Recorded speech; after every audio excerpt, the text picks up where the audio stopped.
dans le prochain épisode de Un si grand soleil. Tandis qu'entre Hugo et Sabine c'est déjà fini, Christophe tue Aubert.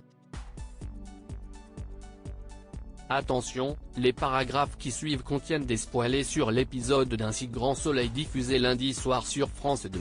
Si vous ne voulez rien savoir, ne lisez pas ce qui suit. Lundi 6 novembre 2023 dans Un si grand soleil. Entre Hugo et Sabine, c'est déjà fini. Sabine et Hugo ont passé la nuit ensemble.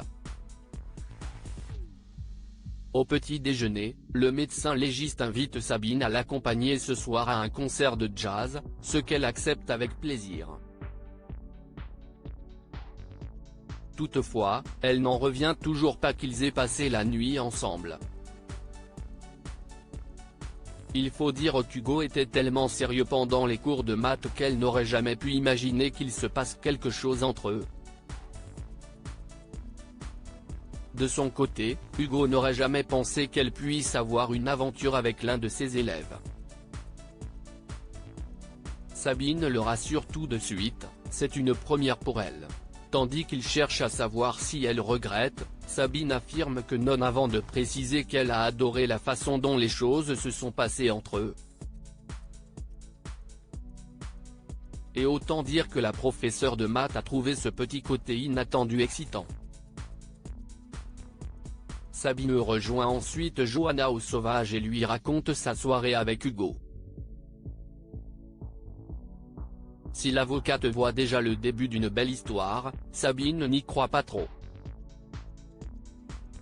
En effet, elle sait pertinemment qu'Hugo est un séducteur et qu'elle n'est qu'une conquête de plus à son tableau de chasse. Johanna lui avoue alors que cela fait plusieurs semaines que le médecin légiste essaie de lui mettre le grappin dessus.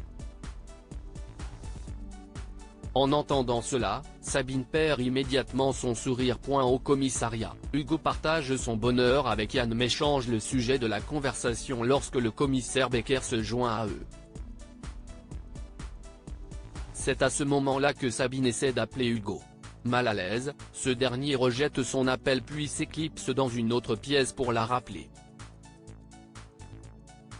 Et c'est la douche froide pour Hugo car Sabine lui annonce très sèchement qu'elle ne viendra pas au concert ce soir avant d'ajouter qu'elle préfère qu'ils en restent là. Après avoir raccroché, Sabine raconte à Fanny qu'elle s'est faite une fois de plus avoir par un homme. En effet, Sabine n'a pas vraiment apprécié qu'Hugo n'ait pas été honnête sur ses sentiments à son égard. Si Fanny ne voit pas le problème, Sabine lui rappelle que son ex était un menteur et qu'elle ne veut plus de ce genre d'homme dans sa vie. Non loin de là, Hugo est déprimé et indique à Yann que Sabine ne veut plus le voir. Le pire, c'est qu'il ne sait pas ce qu'il a pu dire ou faire pour qu'elle mette un terme à leur histoire. En fin de journée, Yann rejoint Johanna à la sortie du commissariat puis lui raconte que Sabine a largué Hugo. L'avocate comprend tout de suite que tout ceci est de sa faute. Selon elle, son amie n'a pas vraiment apprécié d'apprendre qu'Hugo était amoureux d'elle depuis le début et qu'elle a probablement l'impression d'avoir été manipulée.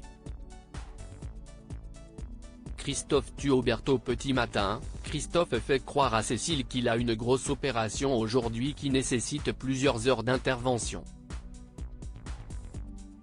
Le vétérinaire se rend ensuite à son cabinet et prépare son matériel pour tuer Aubert.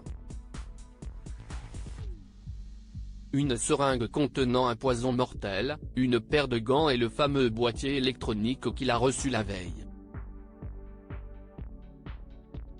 Une fois qu'il a enfilé sa casquette noire, il rejoint le domicile de sa victime. Cependant, Hakim et Élise sont sur place. Ils profitent donc du passage des éboueurs pour se faufiler jusqu'au véhicule de sa proie.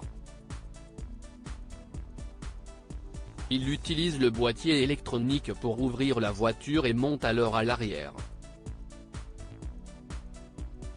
Quelques instants plus tard, Aubert prend la route de la Pépinière. En parallèle, Élise et Hakim le prennent en filature mais un camion leur barre la route. Au moment où les policiers arrivent à la Pépinière, Aubert n'est pas là. À quelques pas de là, Christophe, qui a tué Aubert près d'une décharge, nettoie le véhicule avec minutie avant de repartir chez lui. À la pépinière, Hakim et Élise interrogent Karim. Malheureusement, ce dernier n'a aucune nouvelle d'Aubert qu'il a pourtant tenté de joindre 3 fois aujourd'hui. En fin de journée, Manu et le commissaire Becker informent la juge Alphand qu'ils ont perdu la trace d'Aubert. Tandis que Cécile ne comprend pas comment le trafiquant a pu leur échapper, Becker souligne qu'ils ont peu de moyens. La juge leur met alors la pression pour le retrouver au plus vite. Pour sa part, Manu envisage qu'Aubert n'ait pas pris la fuite mais qu'il ait été victime d'un règlement de compte. Est-ce le début des problèmes pour Christophe ?